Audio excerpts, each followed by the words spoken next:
은혜 받을 하나님의 말씀은 역대상 25장 1절에서 31절까지의 말씀입니다. 역대상 25장 1절에서 끝절까지의 말씀 찾으셨으면 교독합니다. 제가 먼저 읽겠습니다.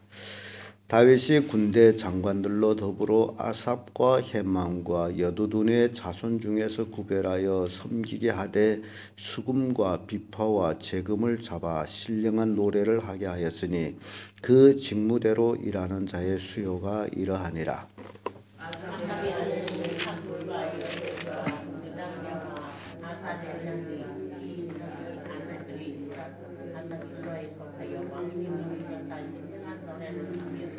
여두둔에게는 이르러는 그 아들 그달리아와 스리와 여사야와 하샤바와 마띠디아 6사람이니 그 아비 여두둔의 수하에 속하여 수금을 잡아 신령한 노래를 하며 여호와께 감사하며 찬양하며 이만하게 이르러는 그 아들 부기야와 마타냐와 우셀과 후엘과 요리목과 하다냐와 엘리아다와 딸띠와 람비 이셀과 여스가사와 말론과 오드리와 마하시오티라. 이는 다 헤만의 아들들이니 나팔을 부는 자며 헤만은 그 하나님의 말씀을 받드는 왕의 선견자라. 하나님이 헤만에게 14아들과 3딸을 주셨더라.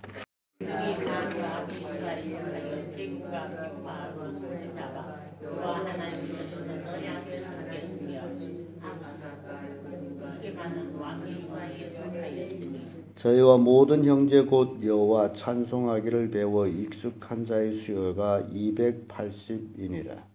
이 무리의 큰 자나 작은 자나 스승이나 제자를 부름하고 일일로 제비 뽑아 직임을 얻었으니 첫째로 제비 뽑힌 자는 아삽의 아들 중 요셉이요 둘째는 그달리아니 저와 그 형제와 아들 10인이요 학생이 그 아들과 형제와 12인이요 넷째는 이스린이 그 아들과 형제와 10인이요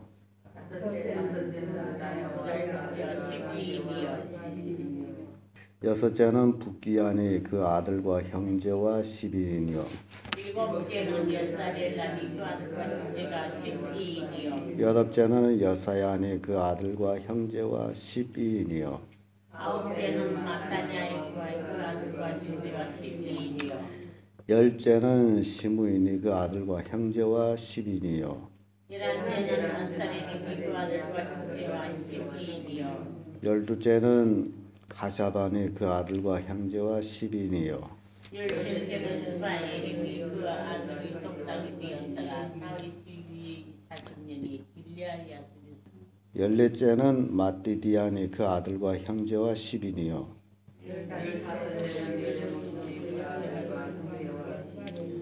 열여섯째는 하나야니 그 아들과 형제와 10인이요 열일곱째는 여수부기사니 그 아들과 형제 12인이요 열여덟째는 하나니니 그 아들과 형제와 10인이요 열아홉째는 말로디니 그 아들과 형제와 12인이요 스무째는 엘리아다니 그 아들과 형제와 12인이요 스물한째는 호두기니 그 아들과 형제와 12인이요 스물둘째는 길달디니 그 아들과 형제와 12인이요 스물셋째는 마하시오스니 그 아들과 형제가 12인이요 스물넷째는 로암디에셀이니 그 아들과 형제와 10인이더라.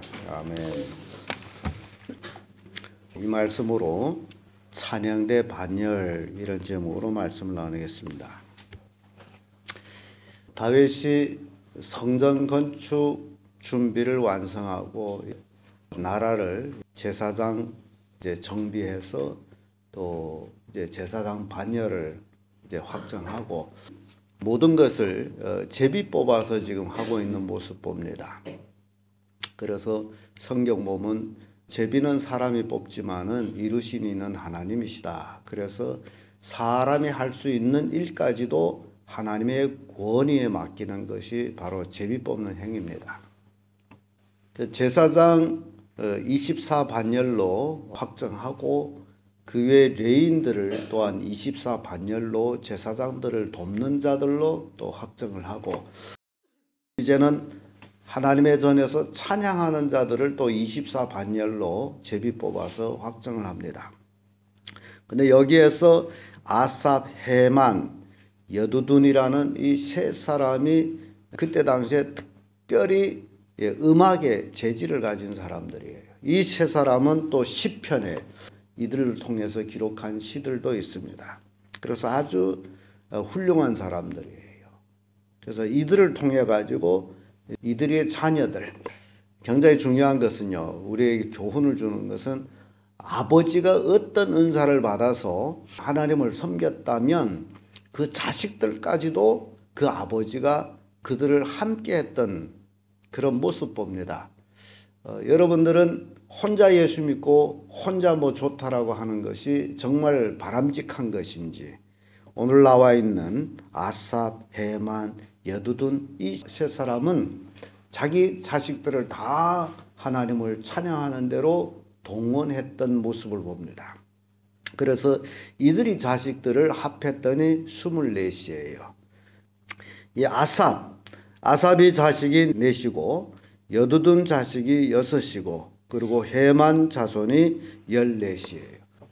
그래서 합이 24명인데 이들이 각 반열의 반장들이 돼가지고 24 찬양대 반열을 만들어요. 그래서 이들이 그 제사장 24반열과 그리고 레인 24반열과 찬양대 24반열, 그래서 자기 반열에 하나님 앞에서 찬양을 하는데 여기 특히 악기를 잡는 자들이 있고 나팔을 부는 자가 있고 뭐 재금을 타는 자가 있고 등등 각기 자기의 그 능력에 따라서 이들이 찬양을 하게 되고, 우리는 이 찬양대가 총수가 한 4,000명 정도 되고 있어요. 여기에 288명이 찬양대 리더로 뽑혀 있다라는 것을 보게 됩니다. 그리고 철저하게 지금 누구를 찬양하고 있어요? 하나님을 찬양하기 때문에 어떻게 연습해야 돼요? 대충입니까? 철저하게 연습을 해요. 찬양대가 다윗 시대에 처음으로 찬양대가 등장을 합니다. 그런데 이 찬양대가 왜 중요하냐? 우리는 성경을 보면서 외부의 침략을 받을 때도, 전쟁에서 승리 가망이 없을 때도 찬양대를 조직해서 앞에 나가서 찬양할 때에 외적들이 몰락했던 그런 역사들도 있습니다. 그렇기 때문에 이 찬양대를 모집할 때 다윗은 군대 장관과 함께해서, 완전히 군사예요. 찬양대가 완전히 군사예요. 이렇게 중요하다라는 겁니다. 그래서 교회에서도 이 찬양대가 얼마나 중요한 직책에 있는지 사람들은 자기가 목소리 좋아서 거기에 앉아 있는 것으로 착각하고 있어요. 절대 그렇지를 않습니다. 찬양대는 목소리 좋아서가 아니고 한마음 한뜻으로 한 목소리를 내는 게 찬양대예요. 그럴 때 찬양이 아름다워지는 거예요.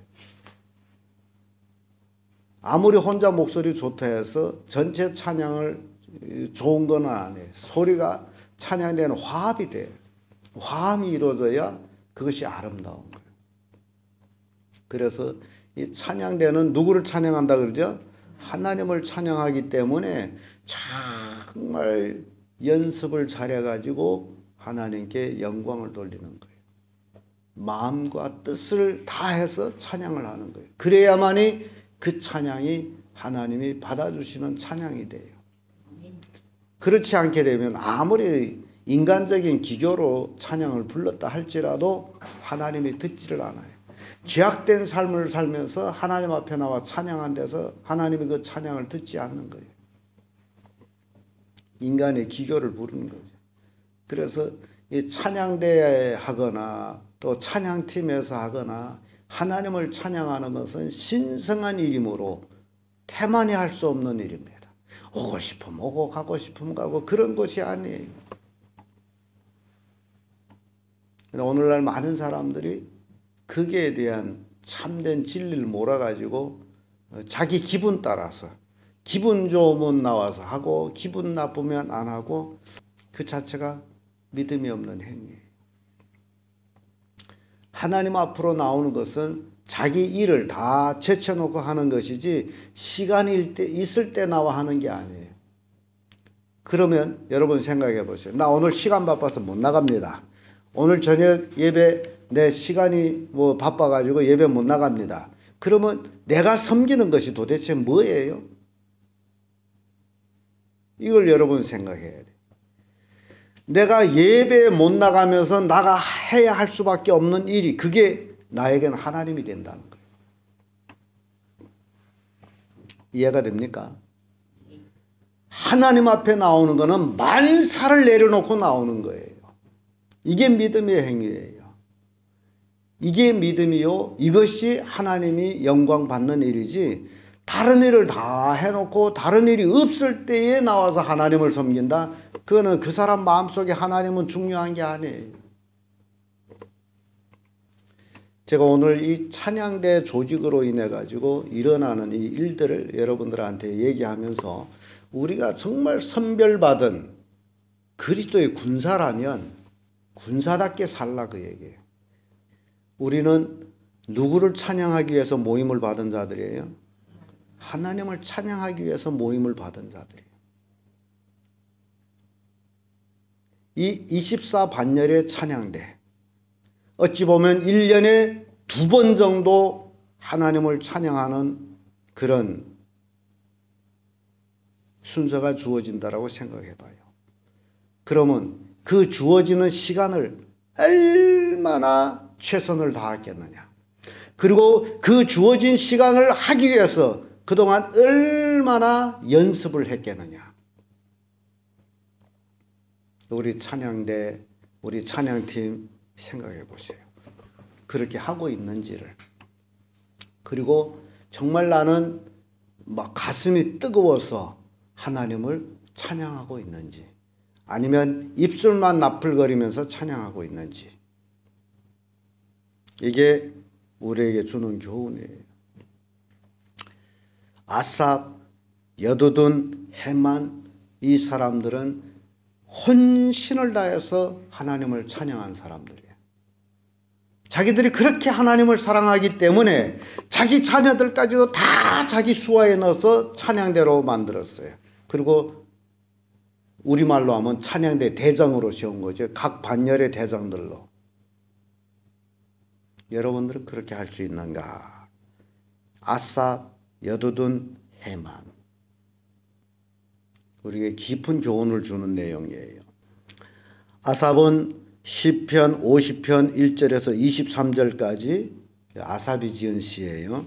시편 73편 1절에서부터 83편 18절까지 아삽이 지은 시예요. 그리고 여두둔은 시편 39편, 62편, 77편을 여두둔이 쓴 시예요. 이렇게 시편에 이들이 하나님을 찬양하는 시가 기록되어 있다는 거예요. 얼마나 하나님을 사랑하는 자들이었느냐 그걸 보여주고 있습니다. 그래서 오늘 이 찬양대 반열을 통해 가지고 우리의 삶, 우리의 믿음의 삶, 우리의 자녀들 정말 하나님을 최선으로 하면서 섬기게 하고 있는지 나는 그렇게 하고 있는지를 우리에게 깊은 교훈을 주고 있습니다. 세상에서 하나님 믿는 것 때문에 손해보는 것 같은데 절대 그렇지를 않습니다. 그러면 하나님이 없는 거예요. 하나님 때문에 이 세상 모든 것을 포기하는 그 순간에 하나님이 다 책임져 주시고 인도해 주십니다. 과외를 간 데서 대학 가는 게 아니에요. 제가 우리 아이를 키워보면서 느낀 게 그겁니다. 그때는 생활이 어려워가지고 과외를 보낼 수가 없어요. 그래서 학교만 다닌 거예요. 일절 과외를 안 했습니다. 그럼에도 불구하고 대학을 가더라고요. 그때는 집에서 예배함으로 뭐 주일날, 주일저녁, 수요저녁, 금요일 또 여전도회, 청년회 뭐 거의 한 주마다 매 저녁마다 모임이 있었어요. 애가 공부할 시간이 없었어요. 집에서 조용히. 그럼에도 불구하고 하나님이 책임져서 대학을 보냈어요. 여러분, 별도로 과외를 하고 뭐 해서 대학 간다, 절대 그렇지를 않습니다. 하나님을 잘 섬기면 하나님께서 총명과 지혜를 주어가지고 학교에서 배운 그것을 다 소화하면 과외를 안 해도 대학은 넉넉히 갑니다. 과외를 시켜서 공부 잘한다라고 생각하지 마세요. 주일을 범하지 마세요. 주일은 하나님 앞에 드려진 날이에요. 예배는 하나님께 나아가는 날이에요. 예배 시간을 범해가지고 다른 일을 하지 마세요. 그것은 하나님을 무시하는 겁니다.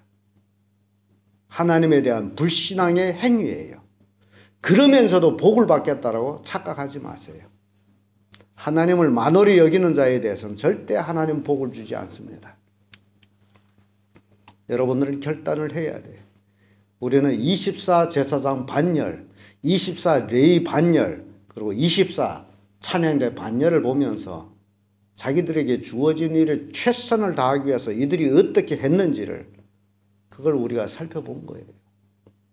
그와 같이 오늘날 이 시대에 살고 있는 우리들도 우리의 신앙에 최선을 다하는, 나의 직분에 최선을 다하는, 내 가족, 내 자녀들이 최선을 다해서 하나님을 섬기는 그런 가족, 그런 신앙인이 되어야 된다라는 교훈을 우리에게 주고 있습니다. 기도하겠습니다.